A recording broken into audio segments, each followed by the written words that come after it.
So you talked about how China used some measures that may be questionable, and what do you think China did? And when you watch their leveling off, tell me more about that. Yeah, well, so I mean, their R naught went from 2 to 4 in that range down to 0.3, which a lot of people will say that's overkill. So that means they really crushed it, at least by what they reported. And I think that there is some issue with their data. I totally agree with that, although I think we can get some insights out of it. All right. But really what they did is, one, they quarantined Hubei, then they quarantined Wuhan, which is a city of 11 million. They put people in their houses. They refused to let them go. They quarantined apartment complexes. They had all sorts of levels of granularity of lockdown all across the region. They also locked down, like big cities, pretty much the whole nation to some extent, from what I recall, although that started later and it ended later, or ended earlier, right? So Wuhan, I think, is going to be – it's officially supposed to be, I think, out of quarantine in all ways on April 8th. I don't know if that's going to end up happening because they're getting stressed out again. But that's what they did. I mean, there were stories which I think are probably correct because there were multiple sources of people basically locked into their house by the authorities because they just didn't want them to go out. Whole families were just like sealed in there, and a lot of tragedy happened. So adults can die, but children generally do not. So there were cases where there's a 3-year-old left over, and then and we think about this like being abhorrent, but I watch what's going on with the cruise ships. So I used to actually work as a deckhand on much smaller cruise ships than the ones that are stuck out at sea. And you could, on the one hand, be like, what idiot got on a cruise in the last 2 weeks to put themselves in this position? And yet they're still stuck, not able to come into port. And, you have to have a country that accepts you. It is no small thing to come into a dock. And if a city doesn't want you, you can't go there. And yet we're leaving people on those things to die. What do you think about that? Because from what I understand, when we bring cruise ships in, that is a huge viral load that you're letting into an individual city.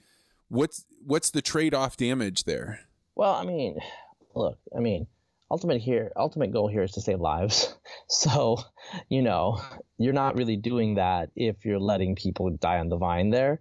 I think one thing we need to maybe think about are these open air, just tents where they would, or like these big, stadiums. There's places you can put people, keep them somewhat distant from each other. This is not, from what we can know, a disease that's as contagious as measles. So it should be okay if you can put them in a separate facility or in a tent somewhere. I mean, that's what they did in China. So I think that there are ways to accommodate. I just think we need to be creative and open to them. So what is your assessment of how the U.S. is doing so far with their stay-at-home orders and the quarantines? How do you think they're doing? How would you assess it? Well, I mean, there's some cell phone data, and I'm sure some of your people out there read in the New York Times or not. It looks like the South in particular, has been a little bit tardy and late. On the West Coast, it's been extremely as good as it gets. We're still not perfect, obviously. So the R naught in Washington State is 1.4. So that means it's still spreading, but much slower than, say, in New York City, where they delayed it.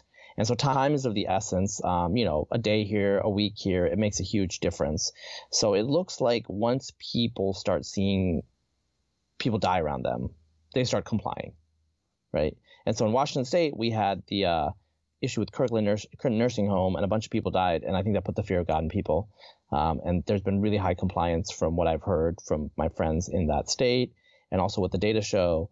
So I think we're doing okay. I'd give us like a C+ right now. I think we started late. Now, like, here's the issue, which multiple friends and I have talked about.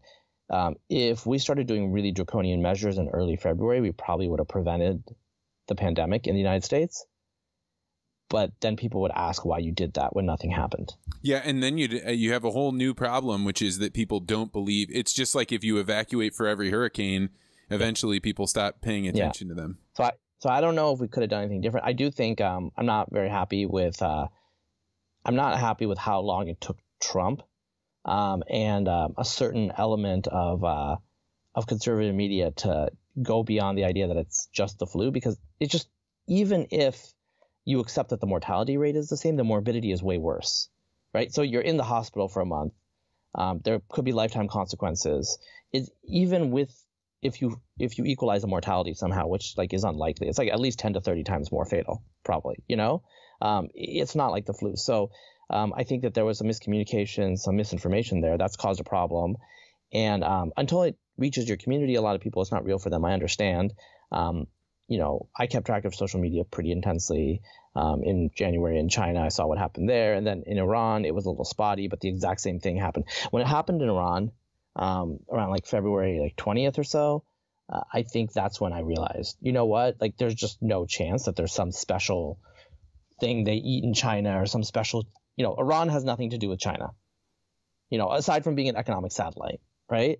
And so that's why there was an outbreak, and the exact same thing was happening in Iran that happened to China. And honestly, the exact same thing is happening to New York City.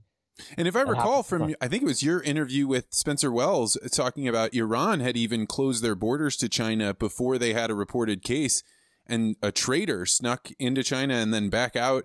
And one person caused unimaginable damage to Iran. Well, I mean, if you have a super spreader for some reason, and we're still like totally unclear about the influence of viral load and like individual differences, but there are cases. I think in the Korean case, one woman spread it to like dozens of people at a buffet. So I say R naught is like say 2. No, the average person is spreading it to 2, but there are these exceptional cases, and once you have those, like then all bets are off, right? So this is all over the world. And, there's some East Asian nations like Taiwan that have done a really good job constraining it, but it's everywhere now. So we are beyond the stage of, can it be contained in China or Iran or wherever? It's here. How do we deal with it?